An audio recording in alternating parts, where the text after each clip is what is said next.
नमस्कार, सीएनबीसी आवाज मोतीलाल ओसवाल स्टूडियोज में आप सभी का स्वागत है। मैं हूं आपके साथ कंचन औटियाल, मेरे साथ है श्रेया ठाकुर और आज के मार्केट एक्सपर्ट प्रकाश काबासर। लॉन्ग वीकेंड के बाद हफ्ते का पहला कारोबारी दिन, बाजार के मूड माहौल को समझा जाए तो काफी सारे ट्रिगर्स जो हैं आज बाजार में हमें प्ले आउट होते हुए दिखाई दे रहे हैं। चाहे आप पॉलिटिकल ट्रिगर की बात कर लीजिए, जो गिनती है उसका एक बड़ा मेजर इम्पैक्ट बाजार में आता हुआ दिखाई दे रहा है।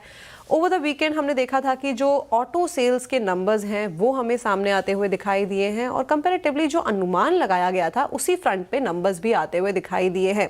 रिजल्ट्स की यहाँ पे हमें काफ़ी लंबी लिस्ट जो है वो देखने को मिली थी। कोटक महिंद्रा बैंक सबसे पहले अगर बात करें तो numbers at the face of it हमें ठीक देखने को मिले थे, लेकिन अगर आप बारीकी से मैनेजमेंट की कॉमेंट्री को सुनेंगे तो वहाँ पे एक जो बेयरिश साइन है वो आता हुआ दिखाई दिया है और वही चीज़ है जो बाजार में हमें इस टाइम पे रिफ्लेक्ट भी होती हुई दिखाई दे रही है। करीब करीब 2% की गिरावट के साथ कोटक महिंद्रा बैंक इस टाइम पे आपको कामकाज करता हुआ दिखाई दे रहा है।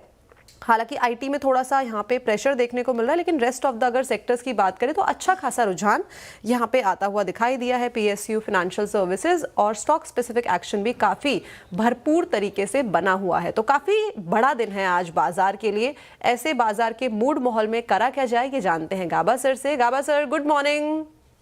गुड मॉर्निंग कंचन, कैसे हैं आप? ऑल गुड, आप कैसे हैं? बहुत बढ़िया। लॉन्ग वीकेंड जी, लॉन्ग वीकेंड काफ़ी मच रिक्वायर्ड था ये लॉन्ग वीकेंड। और अगला जो लॉन्ग वीकेंड है श्रेया हमें जून के महीने में देखने को मिलेगा, 26, 27, 28 जून। तो वहाँ पे हाँ, वहाँ पे हमें आता हुआ दिखाई देगा। बट यस, अच्छा था लॉन्ग वीकेंड और बाजार को भी आज जिस तरीके का मूड माहौल देख रहे हैं कि ठीक मोमेंटम बना हुआ है बाजार में, लेकिन किस तरीके से प्ले आउट करेगा गाबा सर, क्योंकि काफ़ी सारे एक्सटर्नल फैक्टर्स हैं जो यहाँ पे अपना जो ड्राइविंग फोर्स है वो दिखा रहे हैं। बिल्कुल बताऊंगा, लेकिन मेरे ख्याल से 26 में भी है शायद बकरीद। ध्यान नहीं मुझे, आप लॉन्ग वीकेंड नहीं है, वो थर्सडे 28 में है। 28 में थर्सडे की छुट्टी, फ्राइडे को लेकिन आना है तो बीमार हो गाबा सर को सारे डेट्स याद है कंचन, सारे लॉन्ग वीकेंड। और शुरुआत में गाबा सर ने ऐसे कहा लॉन्ग वीकेंड, मुझे लगा कि सर बता रहे कि मैं आ चुका हूँ लॉन्ग वीकेंड से, अब दूसरा लॉन्ग वीकेंड का इंतजार है। लेकिन गाबा सर, लॉन्ग वीकेंड के बाद जो मार्केट की ओपनिंग हुई है वो काफी अच्छी नजर आ रही है। और जैसा कि हमने चर्चा की थी सीएनबीसी आवाज पर कि अगर बंगाल में टेक्टोनिक प्लेट शिफ्ट होगा, बीजेपी को बहुमत मिलेगी तो 24,400 का रास्ता भी देखने को मिल सकता है। डेज हाई पर हम कर रहे हैं कारोबार, पहला रेजिस्टेंस तो पार कर चुके हैं। अब कौन से इंपॉर्टेंट लेवल्स सारे समीकरण को ध्यान में रखते हुए आपको नजर आ रहे हैं? देखिए, आज जो है ना मार्केट अब भी अच्छा लगता है मुझे, लेकिन जो इंपॉर्टेंट लेवल जो पार करना है निफ्टी फ्यूचर्स में 24,400 है, वो पार करना है। आज शाम तक रिजल्ट अच्छे आ जाएंगे। अगर कल पार कर लेता है विद अ गैप अप, फिर तो अच्छी बात है, फिर तो अच्छी बात है। लेकिन आज अभी इसी वक्त लगता है कि अपमूव खुला है, यहाँ पर थोड़ी प्रॉफिट बुकिंग नजर आती है, तो पूरा दिन ऐसे ही स्पेन आउट करेगा। यहाँ पर ट्रेड मिलना थोड़ा मुश्किल होगा। मिलेगा ट्रेड 5 मिनट के लिए, 10 मिनट के लिए, 15 मिनट के लिए, वेरी क्विक स्कैल्पिंग ट्रेड मिलेंगे। लेकिन जो बड़े मूव मिलते हैं 50 पॉइंट 100 पॉइंट के, वो थोड़ा मुश्किल नजर आता है अब इस वक्त, लेकिन ट्रेड मिलेंगे। बैंक निफ्टी की बात करें तो ट्रेड करा 55,620 निफ्टी, बैंक निफ्टी फ्यूचर्स। यहाँ पर जो स्ट्रॉन्ग रेसिस्टेंस है वो है 56,500, वो थोड़ा दूर है। अगर वहां तक भी चला जाएगा तो we are not out of the woods, क्योंकि स्ट्रक्चरली यहाँ पर रेसिस्टेंस जोन्स हैं, इसको नेगोशिएट करना थोड़ा डिफिकल्ट रहेगा, but it's a good sign. It's a good sign. Nifty, bank Nifty up. और बंगाल में देखिए बीजेपी बहुमत के पार 162 फिलहाल सीटों पर आगे होती हुई बीजेपी, तो जिस चीज़ का इंतजार था फिलहाल वही देखने को मिल रहा है। और देखते हैं कि अब यहाँ से दिशा दशा निफ्टी, बैंक निफ्टी की क्या तय होती है। लेकिन अब एक बार डॉक्टर लाल पैथ लैब रखिएगा स्क्रीन पर। शानदार तेजी के साथ आज कामकाज करता हुआ एक स्टॉक नजर आएगा। 7-8% अप लास्ट चेक किया था मैंने, और नंबर्स आए देखिए 11-11.5%, करीब 10-11% अप है आज के सेशन में। नंबर्स आए, नंबर्स अच्छे लगे हैं मार्केट को कंचन। और देखिए चौथी तिमाही में रेवेन्यू में बढ़त रही है, लेकिन कुछ चीज़ें जैसे कि मुनाफे में थोड़ी गिरावट देखी गई, मार्जिन भी 28% से घटकर 26.5% पर आ गया है। तिमाही नतीजों पर फ्यूचर आउटलुक पर चर्चा के लिए हमारे साथ है कंपनी के group CFO and CEO Ved P Goyal ji. Goyal ji नमस्कार, सुप्रभात, स्वागत है आपका सीएनबीसी आवाज़ पर। नंबर्स ठीक ठाक रहे से, स्ट्रीट ने रिवॉर्ड भी किया है, लेकिन प्रॉफिट थोड़ा घटा है, साथ ही मार्जिन में भी प्रेशर देखने को मिला। इसके पीछे के कारण क्या समझते हैं सर आप? देखिए, प्रॉफिट क्वार्टर ऑन क्वार्टर अगर हमारे बिजनेस में, वैसे तो हम हमेशा बोलते हैं देखना नहीं चाहिए, क्योंकि कई बारी क्वार्टर रिप्रेजेंटेटिव नहीं होता है, लेकिन फिर भी मैं क्लैरिफाई कर दूं कि इस साल में दो चीजें हुई हैं। एक तो न्यू लेबर कोड का जो इम्पैक्ट है वो करीब करीब 30 करोड़ का इम्पैक्ट आया है इस साल में, इसकी वजह से उसका वन टाइम इम्पैक्ट है। दूसरा जो इस क्वार्टर में है, लास्ट ईयर हमारा सबर्बन की वजह से एक 41 करोड़ का टैक्स का एक वन टाइम बेनिफिट आया था। तो जो लास्ट ईयर का बेस है वो इन्फ्लेटेड है बाय 41 करोड़ से। अगर उसको निकाल देंगे तो हमारी जो ग्रोथ है इस क्वार्टर की पैट की वो 15% की है लगभग, और पूरे साल की जो ग्रोथ है वो करीब 18% की ग्रोथ है। जी, गुड मॉर्निंग वेद सर, कंचन बात कर रही हूँ। और जैसे कि नंबर्स का रिफ्लेक्शन हमें सीधा चार्ट पे भी आता हुआ दिखाई दे रहा है, करीबन 11% की तेज़ी यहाँ पे देखने को मिल रही है। बिटवीन द लाइंस अगर हम देखें तो आपका जो सैंपल वॉल्यूम है यहाँ पे अच्छा एक इजाफा हमें देखने को मिला है, जिसने पूरे ओवरऑल रेवेन्यू में एक अच्छी जो ग्रोथ है वो दिखाई है। और इस टाइम पे if I am not wrong 15 quarter का हाईएस्ट रेवेन्यू जो है आपने रजिस्टर किया है। लेकिन आने वाले क्वार्टर्स के लिए क्या आपको लगता है कि जो सस्टेनेबल मोमेंटम है वो हमें बनता हुआ दिखाई देगा? नमस्कार कंचन जी।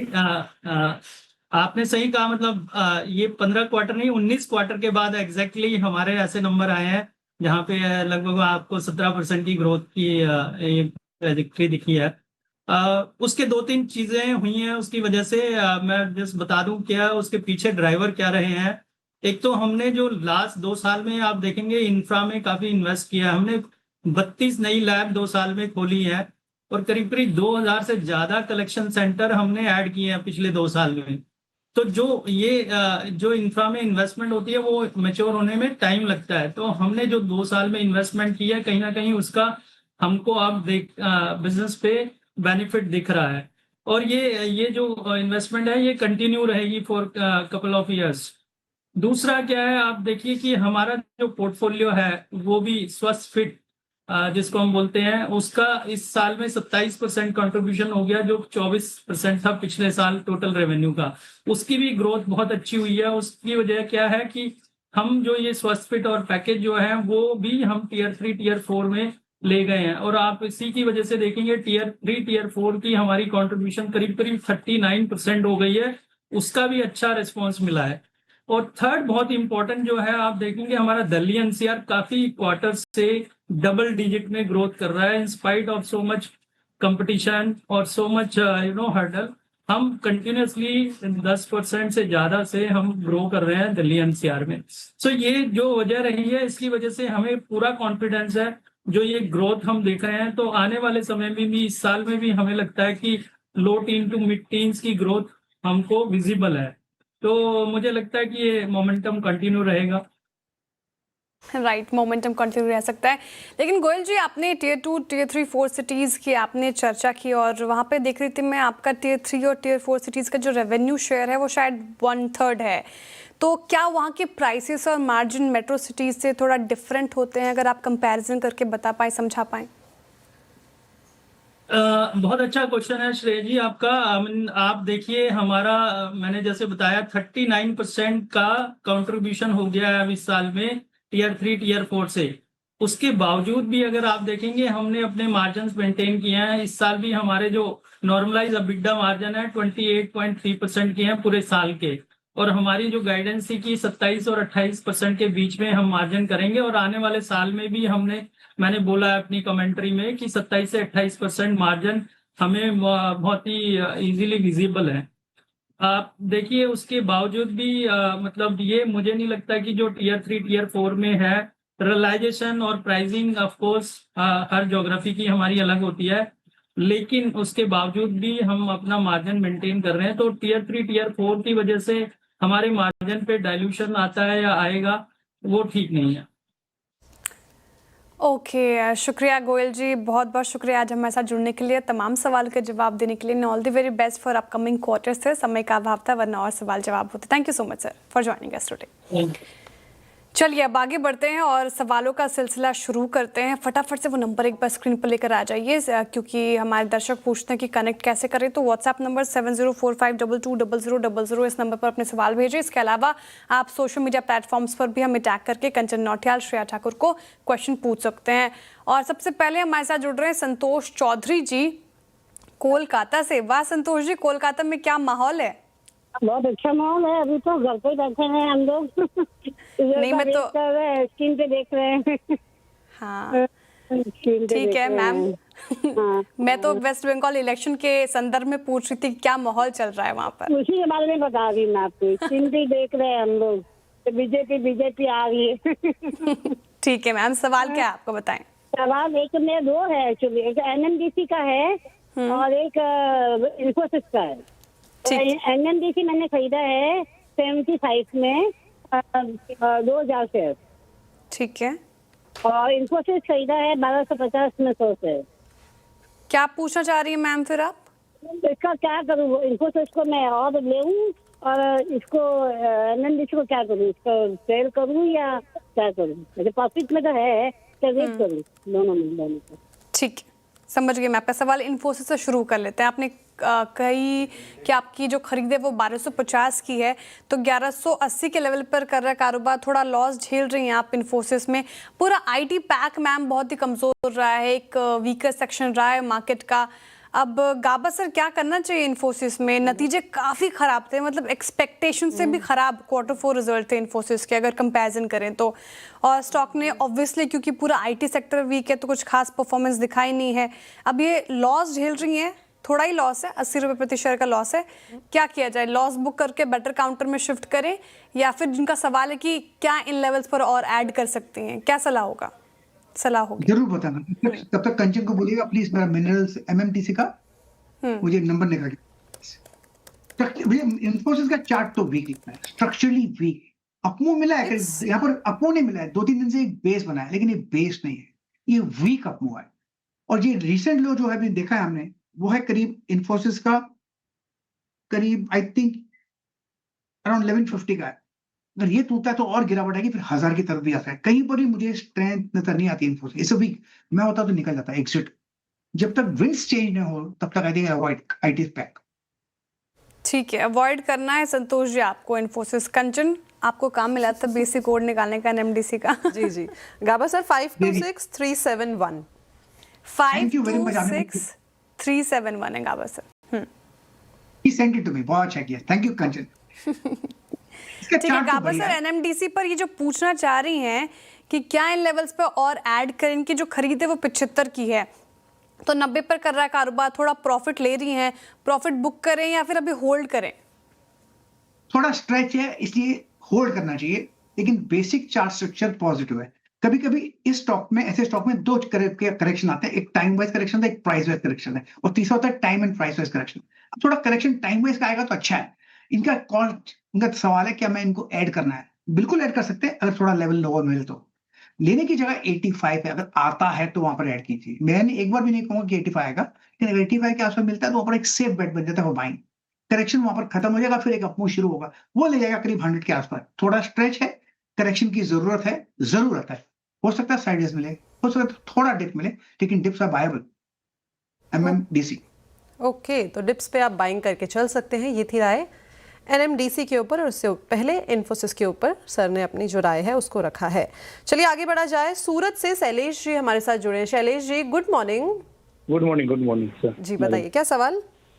मेरा 60 की एवरेज का सेंट्रल बैंक ऑफ इंडिया पड़ा है, ओके तो उसको होल्ड रखना चाहिए कि फिर प्लस ऐड करना चाहिए अकाउंट में? काफ़ी हायर लेवल पे जो बाइंग है वो की गई है, और पैसा जो है आपका आधा यहाँ पे हो गया है। 60 की बाइंग है, 35 पे ये कारोबार करता हुआ दिखाई दे रहा है। और इनफैक्ट अगर हम पिछले 2-3 साल से इसकी जर्नी देखें तो एक डाउनवर्ड साइड में ही देखने को मिली है। डाउनवर्ड होते उसके बाद ये 36-35 के स्तर पे ही पिछले 1 साल से हमें कारोबार करता हुआ दिखाई दे रहा है। कोई यहाँ पे मूवमेंट नहीं है ईदर साइड। गाबा सर क्या करा जाए? पैसा तो आधा हो गया एंड इट मीन्स कि स्टॉप लॉस यहाँ पे नहीं लगाया गया है। बिल्कुल, अब तक स्ट्रक्चर वीक है और साइडवेज जोन है काफी समय से। अगर यहाँ से अगर आपको मिलता है तो लकी है, लेकिन उसको 38 पहले कार करना पड़ेगा। अगर चला जाता है फिर 45-50 भी आ सकता है, लेकिन उससे बहुत वक्त लगेगा। फिलहाल साइडवेज जोन पर है और वीक स्ट्रक्चर है। इसका मतलब अगर लो टूटा 32 का तो और गिरावट आएगी, लेकिन लगता नहीं मुझे वो टूटेगा, इसलिए होल्ड कर सकते हैं। Okay, central bank of India पे ये व्यू हो गया। और इस वक्त की सबसे बड़ी खबर, जेपी इंफ्रा डील पर आज बड़ा फैसला आ गया है। एनसीएलटी ने वेदांता की अर्जी खारिज की है। पूरी अपडेट के लिए चलते हैं हमारे संवाददाता असीम मनचंदा के पास। असीम जी, सुप्रभात, बताइए क्या खबरें आ रही हैं इस वक्त? देखिए, जेपी एसोसिएट के रेजोल्यूशन प्लान से जुड़ा हुआ मामला है। इस मामले में जो वेदांता है उसने एनक्लेट में एक याचिका दायर की थी और कहा था कि जो कमेटी ऑफ क्रेडिटर्स है उन्होंने जो अदानी के रेजोल्यूशन प्लान को हरी झंडी दी है वो गलत तरीके से दी थी, इसमें नियमों का पालन नहीं किया गया था। तो एनक्लेट ने इस पूरे मामले में सुनवाई करी और अपना फैसला 22 अप्रैल को सुरक्षित रख लिया था। आज एनक्लेट ने अपना फैसला सुनाया। एनक्लेट ने जो वेदांता ग्रुप की याचिका थी उसको सिरे से खारिज कर दिया। एनक्लेट ने कहा कि इसमें कमेटी ऑफ क्रेडिटर्स ने सभी प्रोसीजर्स का पालन किया था। 3 से 4 क्वेश्चंस फ्रेम वहां पर किए गए थे। तो जो एनक्लेट है उसका ये कहना है कि इस मामले में जो प्रक्रिया है उसका पूरी तरह से पालन किया गया था और जो वेदांता की अपील है उसको डिसमिस कर दिया।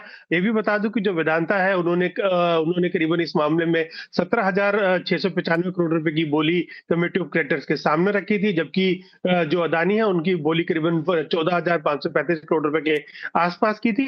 तो वेदांता की ये दलील थी कि इस मामले के अंदर उनकी बोली ज्यादा बड़ी थी और इस मामले में लेकिन इसके बावजूद जो कमेटी ऑफ क्रेडिटर्स है उन्होंने अदानी समूह की याचिका को मंजूर कर लिया था। तो ये सारी चैलेंजेस उन्होंने एनक्लेट के सामने रखे थे। तो आज एनक्लेट ने डिसमिस कर दिया है वेदांता ग्रुप की याचिका को।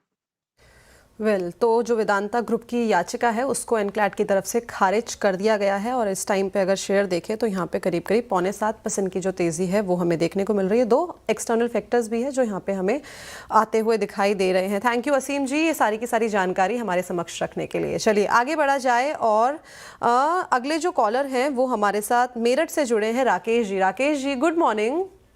गुड मॉर्निंग मैडम जी बताइए क्या सवाल? मैडम, मैंने 40,000 वोडाफोन आइडिया के ले रखे हैं 9 रुपए 2 पैसे में। और मैंने आज जो है 10 रुपए 71 पैसे 10.71 में 20,000 शेयर बेच दिए। ओके, अब मेरे को क्या करना चाहिए 20,000 बाकी में? ठीक है, तो वोडाफोन आइडिया और जैसे कि आपने यहाँ पे हमें बताया कि आपकी जो बाइंग प्राइस है वो है 9 रुपये 2 पैसे की और 10 साढ़े 10 का भाव चल रहा है क्योंकि ये खबरों में बना हुआ शेयर है, उसके वजह से ये तेज़ी जो हमें है आती हुई दिखाई दी है। तो पार्शली तो जो प्रॉफिट है वो बुक कर लिया है। गाबा सर, आगे क्या करा जाए? क्या जो बचा हुआ पैसा अभी इन्वेस्टेड है उसको भी हम प्रॉफिट बुक करके चलें या फिर अपनी कैपिटल को वहीं पर इन्वेस्ट करके रखें? इनफैक्ट अच्छा है कि इन्होंने 50% प्रॉफिट बुक कर लिया। Very good idea. अब ट्रेड करें 1054 गैप अप से खुला है। यहाँ पर ये जो बेस बन रहा है इस पर वोडाफोन आइडिया में कहां तक ऊपर जाएगा कब जाएगा कहना मुश्किल है। लगता है थोड़ा लोअर लेवल देखने को मिल सकता है, शायद 10 तक के भी लेवल देखेंगे। मुझे लगता है 10 का जो जोन है ये होल्ड करेगा। क्या ये 14 जा सकता है? बिल्कुल जा सकता है, लेकिन उसे काफी वक्त लगेगा। 14 से 15 का ये जोन है, उस तक अगर आप होल्ड कर सकते हैं। कितना वक्त लगेगा कहना मुश्किल है क्योंकि हायर टाइम की बात कर रहा हूं मैं। तो आप होल्ड कीजिए, वरना प्रॉफिट चाहे तो बुक कर लीजिए। प्रॉफिट लेकर कभी किसका नुकसान नहीं हुआ। ओके, तो आप चाहें तो प्रॉफिट बुक यहाँ पे करके चल सकते हैं। ये थी राय वोडाफोन आइडिया के ऊपर। चलिए वक्त हो गया है एक छोटे से ब्रेक का, लेकिन आप कहीं मत जाइएगा, जुड़े रहिए CNBC आवाज़ के साथ।